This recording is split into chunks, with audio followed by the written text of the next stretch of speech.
Nessa aula, nós vamos estudar a influência das observações sobre o nosso modelo de regressão. Até o momento, o que nós fizemos foi avaliar se as observações são outliers ou não com respeito às dimensões x e y, e agora a gente quer verificar a influência. Influência, nesse caso, é medida pela mudança que a gente pode observar na regressão depois de excluirmos uma certa observação. A primeira estatística é o DF-Fits e ela avalia a influência daquela uma observação num único valor ajustado. A forma com que a gente faz essa avaliação é medir o que é o valor predito daquela observação quando ela está presente no modelo e o que é o valor predito para aquela mesma observação quando ela é removida do modelo. Esse resíduo, que a gente já até calculou em aulas anteriores, é então padronizado pelo seu erro padrão e a gente pode avaliar qual que é a influência da presença daquela observação sobre o valor ajustado. O que a gente identifica, depois de determinar essa estatística, pode ser calculada utilizando o próprio R, é que ao exceder o limiar de 2 raiz de p dividido por n, a gente considera que essa observação é influente. Eu habitualmente costumo usar simplesmente esse limiar de 2 raiz de p dividido por n, mas há também a consideração de que se o conjunto de dados for muito pequeno, basta a observação de o DF-Fits ser superior a 1 em módulo. Então, no conjunto de dados de gordura corporal, se a gente fosse simplesmente utilizar o limiar 1, por exemplo, a gente tem a observação 3 e aparentemente seria só essa. Uma outra estatística que podemos observar é a distância de Cook, que ela vai verificar é a influência daquela iésima observação no ajuste de todos os valores presentes no conjunto de dados. A forma da distância de Cook é dado pelo resíduo, de novo, mas o resíduo, novamente calculado após a remoção da iésima observação, mas a gente acumula, prestem atenção na somatória, a gente acumula o resíduo em todas as observações do conjunto de dados. Sua forma matricial é dada logo aqui abaixo. Novamente, vocês vão ter isso de certa maneira automatizado por meio do R, e ela pode ser reescrita com essa fórmula, que segue uma distribuição F com graus de liberdade P e N sobre P. O que a gente vai fazer é verificar se cada uma dessas estatísticas excede ou não o percentil 50 dessa distribuição F.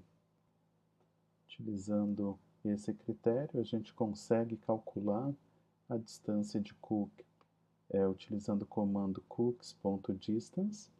A gente poderia então determinar o que é o valor limiar e a partir daí buscar quais são as observações influentes segundo esse critério.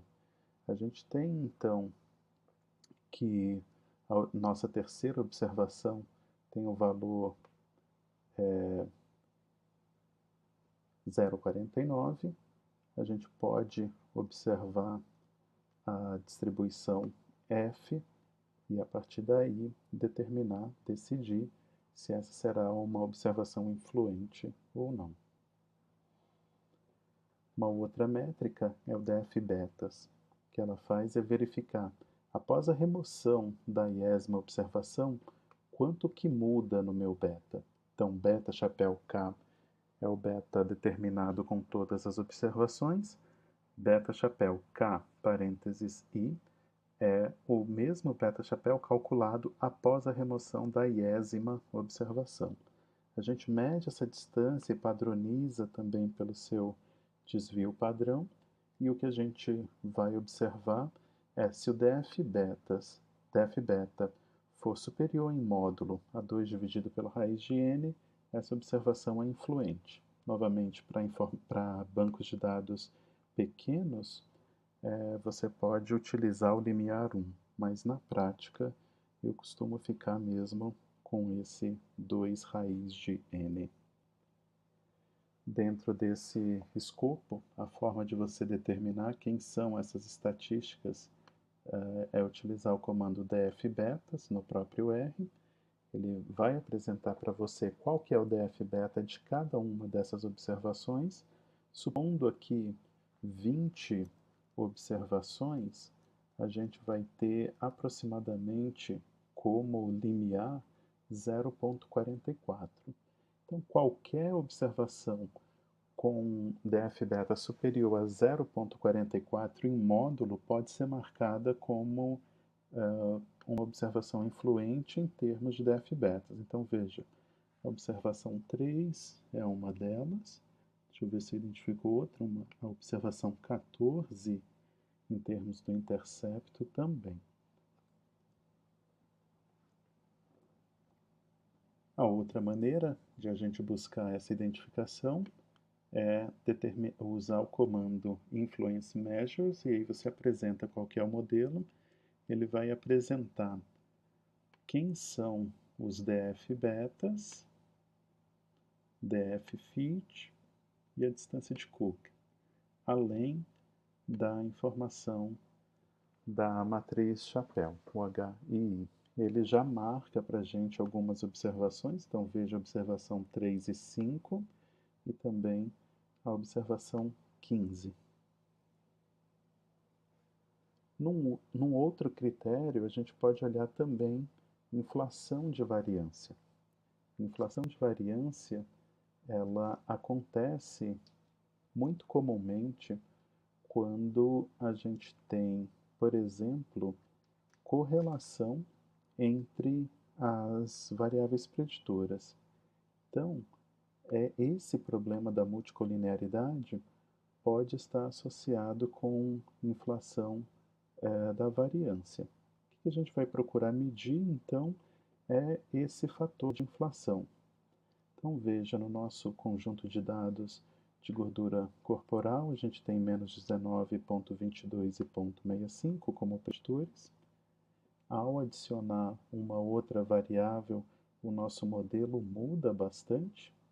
Ele vai agora para 117, 433, menos 285 e menos 218. O que a gente vai observar, então, são as medidas dessa variância. Vamos lembrar, variância de beta-chapéu é dada por sigma quadrado a inversa de x' x, e o que a gente vai